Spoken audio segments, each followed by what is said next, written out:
it's been our challenge to search the world for the very finest magic. Occasionally, we are fortunate enough to discover a new magician just breaking into the business. Such is the case with 22-year-old Guy Hollingworth. His voice will tell you where he's from, but his magic will tell you where he's going. From the newest attraction at Caesar's Palace, the Magical Empire, the incomparable close-up magic of Guy Hollingworth. This is a trick that is known in the trade as twisting the aces. Now, the more observant of you will notice the fact that I'm not in fact going to be using the aces, but in fact I'm going to be using the 4 kings, just to give you an idea of the kind of cutting edge of magic that we're doing in England at the moment. I thought you'd appreciate that. And the idea of the trick is that the cards all start off the same way around. In other words, they all start off facing me. And when I square them up very slowly and then give them a little twist, hence the title, you understand, that then causes the first one to turn the other way around, so that you see the King of Hearts that was facing me is now facing you. Why, thank you. The only thing is, I suspect you may imagine a little jiggery-pokery is going on. So to try and make it a little bit fairer, I'm going to leave them all spread out in a line like this, in a little mini fan, a fanette, so to speak. And that way, of course, if one of them should turn over now, you'd notice it, because of the way they're, spread out like that. That would be the King of Clubs then. Thank you, thank you. But no, you didn't know what to watch for that time. I may have caught you out on the offbeat. So just in case that did happen, I'll do it again, but this time you can watch for it very carefully.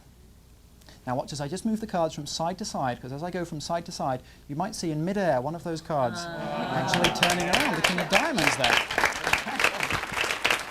And there's just one more. Now this is your last chance to catch me out, so watch it really carefully. Okay, I'll do it as slowly as I can, with just a snap of the fingers. Just like this. There it is. Our last card. Thank you. Thank you very much. Now, the only thing is, I would hate to offend any traditionalists who happen to be in the audience. So I will finish as the trick was originally intended. You remember I said it was called twisting the aces? Yes. Thank you. Thank you. Thank you. Whatever you do, don't blink. Even in slow motion, it's amazing.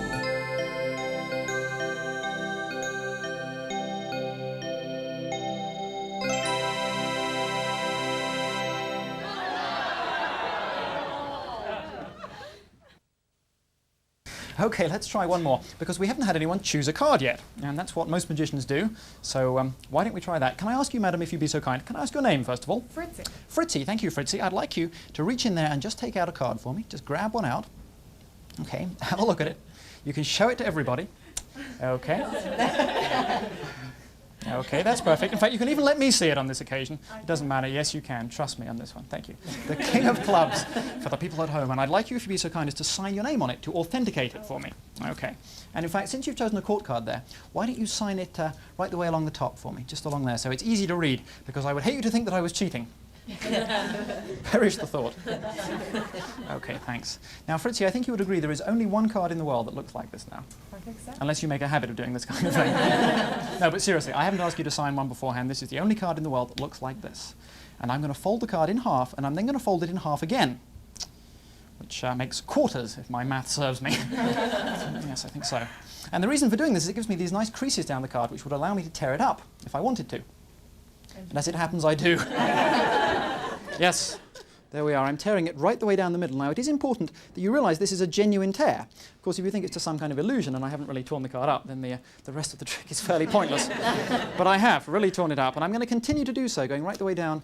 So we have 2 separate pieces. And of course, if I tear those down the middle, then I would have, as we discussed earlier, 4 separate pieces. Okay. And the idea is to take them piece by piece, bit by bit, and try to stick them back to how they were a while ago. You might think it was a bit pointless me tearing them up in the first place. I was going to do this, but believe me, if I didn't tear it up, putting them back together isn't so impressive. So then, we're going to start with these 2 pieces. Watch these 2 pieces. Put these just, if you'll excuse me, in my mouth.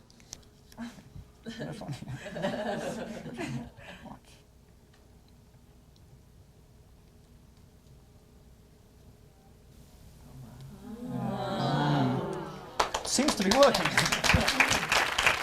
We'll try it again with the next piece. What's the next piece?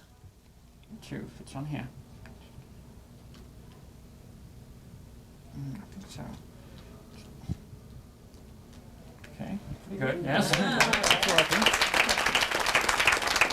Now, the last piece, of course, is the most difficult, if you think about it, because there are two edges, thus making it twice as difficult. Magician's logic for you. Now, watch. It's important that you notice this really is the piece that fits in there. That's the missing piece. And I'd like everybody to watch the signature, Fritz's signature at the bottom, to make sure I don't cheat. Okay. It's the second edge, just about there. Hey, yes. Thank you. Thank you. Now, Fritzy, I need you to check out for me the fact that that really is your signature, the fact there are really no tears, there's no sellotape, there's no glue holding it together. Check it out for me, and I can tell you it will never fall apart. You can keep it forevermore. How about that? Show it to the folks at home. Thank you.